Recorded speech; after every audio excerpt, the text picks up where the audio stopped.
Welcome, everyone. Thank you for being here, for joining me. Thank you for being interested in your true self, something that's still very unusual in a world in which we try to add on to ourselves in a way. And this is another video on Patanjali's Yogasutra, which is the foundational text of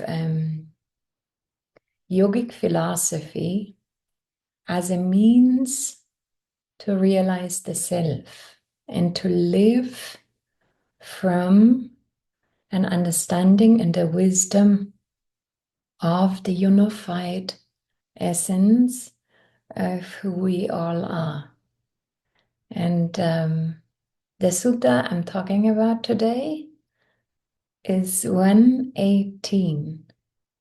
And in this fast chapter, in this whole fast chapter, the chapter is called Samadhi Padaha. So what he's talking about is Samadhi. There's lots of discussions all the time about Samadhi, what Samadhi actually is. Samadhi comes from the Sanskrit definition, Samyak adhiyate iti samadhihi. Samyak means complete, full, absolute. Adhiyate is connection to adhi, the self. That is Samadhi. So Samadhi is when you are fully connected, abiding, being the self. That is Samadhi. And in this chapter, he talks about the different ways that consciousness, from the perspective of consciousness, you basically exist, and how you can unify yourself, or better said, on what awareness can focus itself and be one with. From the space of awareness of what you are, everything is part of yourself.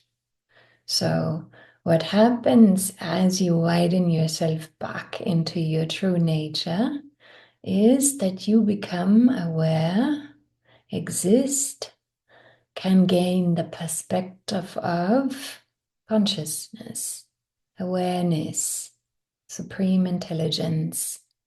And then everything that appears is an expression of you as the space of awareness.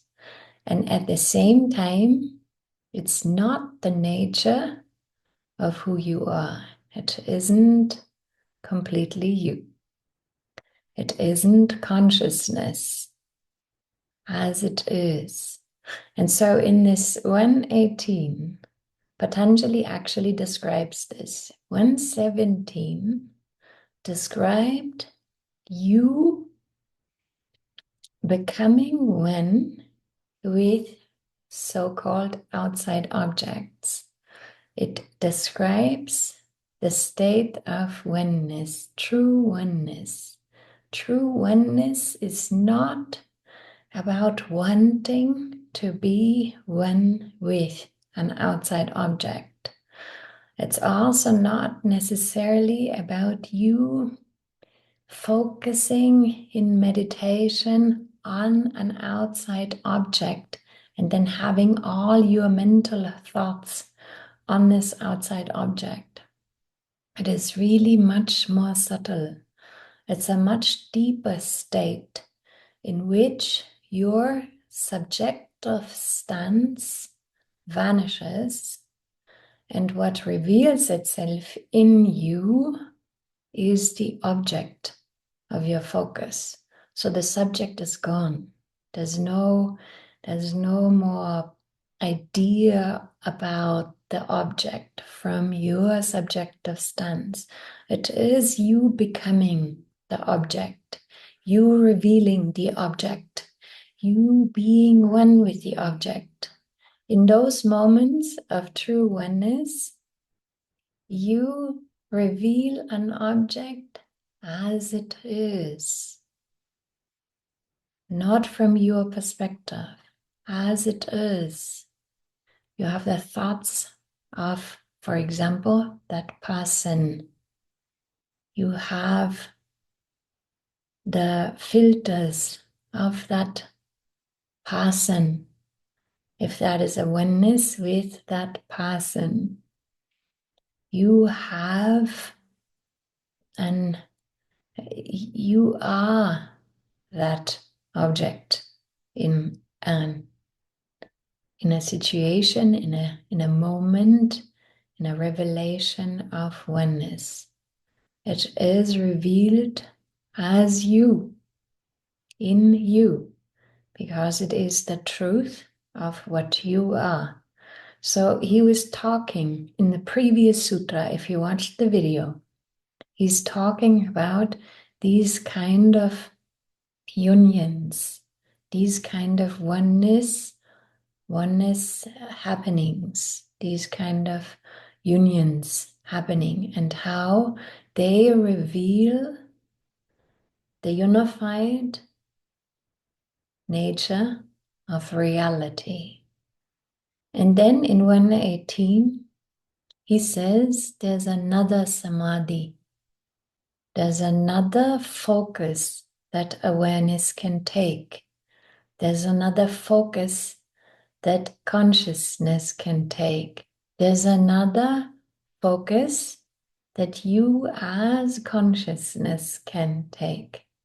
That other focus is no longer an object. It is no longer an appearance. It is no longer a union with.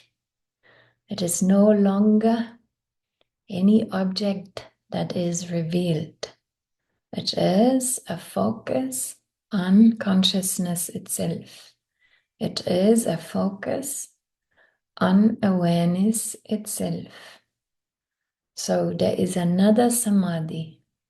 There is a samadhi that is revealing objects within you. It is still awareness focusing on contents, objects, appearances. There's a revelation of them. This is already very, very subtle. But for some of you where this is happening, you will understand exactly what I mean. And then there is also the other samadhi, which is the purity of revelation of what you are.